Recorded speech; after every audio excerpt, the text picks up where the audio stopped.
Hey guys, I'm Ryan Wright. So I'm going to check out a video that I'm really interested in watching.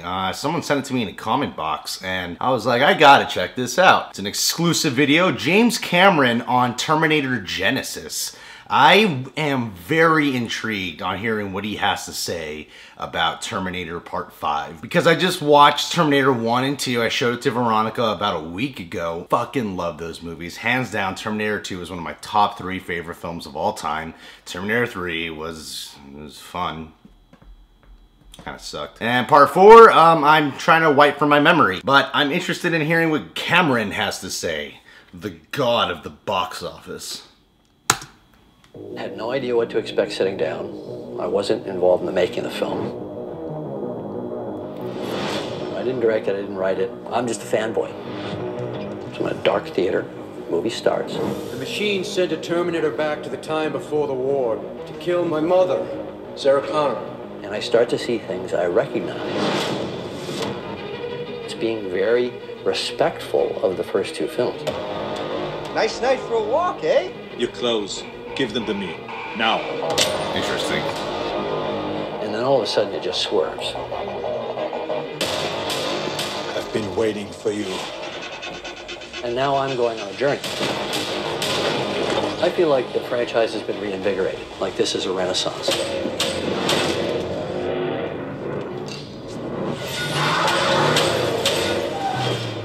Come with me if you want to live. Everything's changed. If you look at why the films became classics, they had characters that you like. That Terminator is out there. It can't be bargained with. It can't be reasoned with.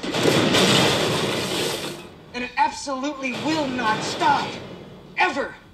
The new film, which in my mind I think of as the third film, we see Arnold take the character even farther.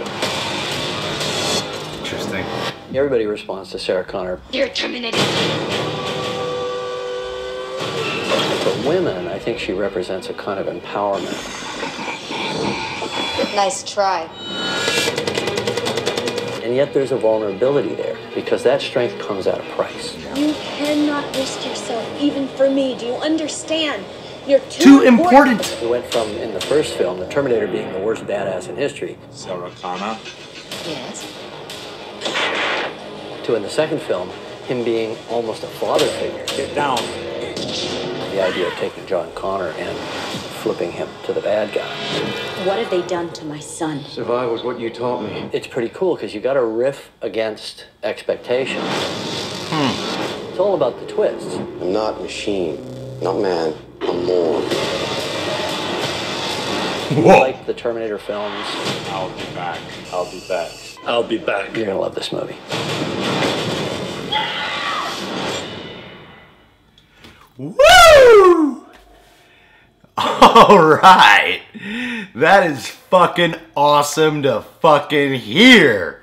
Yeah! Oh, dude, I'm jacked now. Fucking James Cameron's seal of approval on the Terminator 5 film. And I like how he said that he kind of considers it part 3, like, we're ignoring part 3 and 4 actually because those aren't that great. But that's really fucking cool to hear that James Cameron likes it. And it's interesting because there are things that I said I liked about it in the trailers that James Cameron's saying has worked in the film, which makes me really happy because a lot of the things I said that will work about it, a lot of people were disagreeing with me. Like how he was talking about how they take familiar elements, things that look reminiscent of the first one. You're like, oh, okay, I've seen that before. But then they flip it. And I like how they do that, mixing up the time travel, kind of messing with the first one and second one. So not ignoring it, but honoring it. And it was cool to hear James Cameron be like, yeah, it really worked. He didn't necessarily comment on the performance, but I was, Game of Thrones fans are gonna hate me for not knowing her name right now.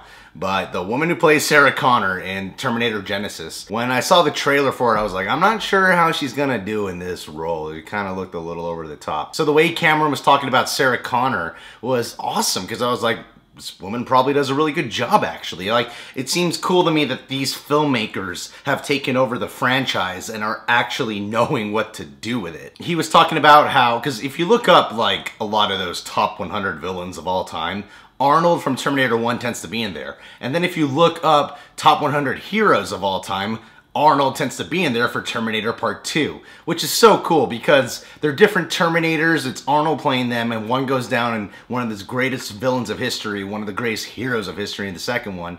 And he's saying that in this one, they take that character even further. Now, I was under the impression that Arnold was going to be there, but kind of play a role like how he did in Terminator 3, where he was just the Terminator doing the mission. They didn't really give him, like, character, really. But it sounds like they're actually adding layers back to the Terminator that Arnold's playing, which gets me really excited. But yeah, no, I'm just fucking stoked that James Cameron has given this movie the seal of approval. The John Connor twist that people have been complaining about, I at first didn't mind that it was in the trailer, but when I started hearing other people talking about it, saying how it really ruins a lot of the film, then I started to agree with it, going, yeah, that does ruin a lot, actually. But the way James Cameron was talking about it, he was making it sound like that John Connor is the main villain of this particular movie. He wasn't talking about it as if it was a spoiler or that it was a big giveaway. It sounds like it might be part of, like, the first act in a way. But regardless, I've been looking forward to this film. I'm waiting for the pre-sale tickets to go up. Yeah, James Cameron approving this shit. Fucking dude, man. The guy's like the king, you know?